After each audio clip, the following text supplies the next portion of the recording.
వేసి ఆనందంగా జోలలు పాడుతూ పెంచేవాళ్ళు తల్లులు.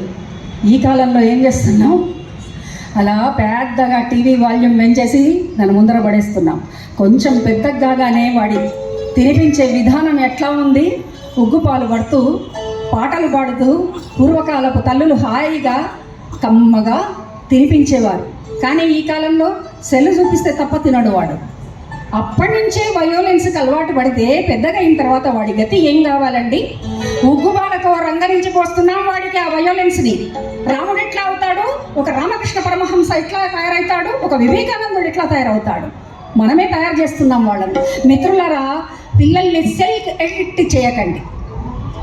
అది ఎట్లా సాధ్యం అండి? మాకే కావడం లేదు. మనం తగ్గించుకుంటే తప్ప అది సాధ్యం కాదు. చెప్పడం కాదు, మనం చెబితే వినరు పిల్లలు. మనం చేస్తే చూసి నేర్చుకుంటారు.